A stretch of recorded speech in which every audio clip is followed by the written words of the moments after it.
Hi అండి, అందరికీ నమస్కారం. ఈరోజు ఆఫ్టర్నూన్ లంచ్లకి ఏం చేద్దామా అనుకుంటుంటే మా వీధులకి మునక్కాళ్ళు వచ్చేసాయండి. సమ్మర్ సీజన్లో మునక్కాళ్ళు కూడా దొరుకుతాయి కదా, ఇంకెందుకు మునక్కాయ కర్రీ చేసేద్దాం అనుకున్నాను. మునక్కాయ ఏం వండుదామా అనుకుంటే సరే మునక్కాయ టమోటా వండేద్దాం అనుకున్నాను. సరే నేను ఎలా చేస్తానో ఈరోజు చూద్దామా. అందుకోసం ముందుగా మునక్కాళ్ళని పైన పొట్టు తీసుకుని ఇలా కట్ చేసి పెట్టుకోవాలి. అలాగే 2 పెద్ద సైజు టమోటాలని సన్నగా కట్ చేసుకున్నాను. అలాగే ఒక పెద్ద సైజు ఆనియన్ని కట్ చేసుకున్నాను. కొంచెం చింతపండుని నానపెట్టుకున్నానండి. నేను టమోటాలు వేస్తున్నాను కాబట్టి కొంచెం చింతపండుని యూస్ చేస్తున్నాను. ఇంకెందుకు తయారీ విధానం చూసేద్దామా.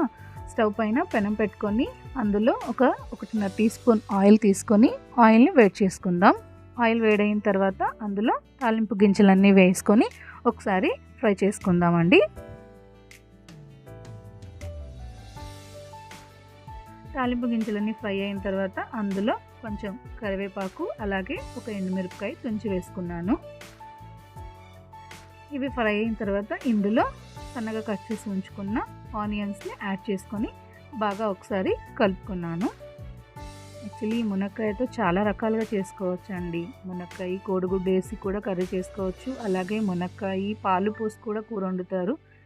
ఆనియన్స్ ఫ్రై అయిన తర్వాత ఇందులో అల్లం వెల్లుల్లి పేస్ట్ 1/2 టీ స్పూన్ వేసి పచ్చివాసన పోయేంత వరకు ఒకసారి ఫ్రై చేసుకున్నాను.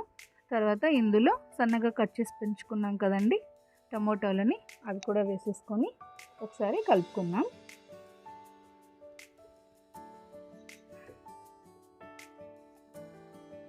టమోటాలు మగ్గుతూ ఉండగా ఇందులో ఒక చిటికెడు పసుపు అలాగే ఒక 1/2 టీ స్పూన్ ఉప్పు వేసి ఒకసారి ఇలా కలుపుకోవాలి.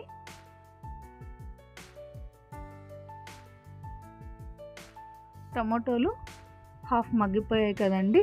ఇప్పుడు ఇందులో మనం ఆల్రెడీ కట్ చేసి ఉంచుకున్న మునక్కాయలను కూడా వేసేసుకొని ఇలా ఒకసారి బాగా కలుపుకుందాం. అంటే ఇలా మునక్కాయలు ఆయిల్లో కొంచెం ఫ్రై అయితే ఆ టేస్ట్ అనేది చాలా బాగుంటుంది. ఇప్పుడు ఇందులోనే 1 టీ స్పూన్ కారం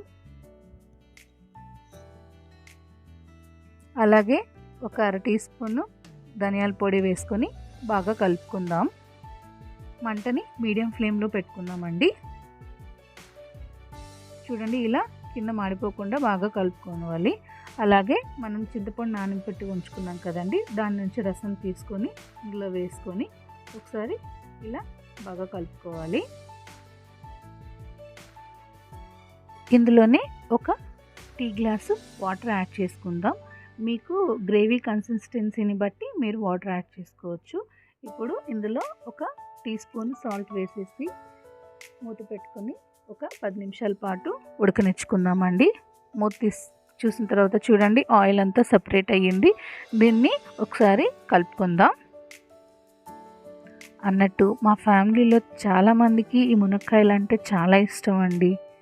ఇది చాలా ఐరన్ రిచ్ ఫుడ్ అన్నమాట, చాలా హెల్దీ ఫుడ్ కూడా. ఇప్పుడు ఇందులో చివరిగా సన్నగా కట్ చేసుకున్న కొత్తిమీరని కూడా యాడ్ చేసుకొని ఒకసారి కలుపుకుందాం. ఈ టైంలోనే ఉప్పు కారం సరిపోయిందా లేదా అని ఒకసారి చూసుకొని ఏదైనా తక్కువ ఉంటే యాడ్ చేసేసుకునిద్దామండి.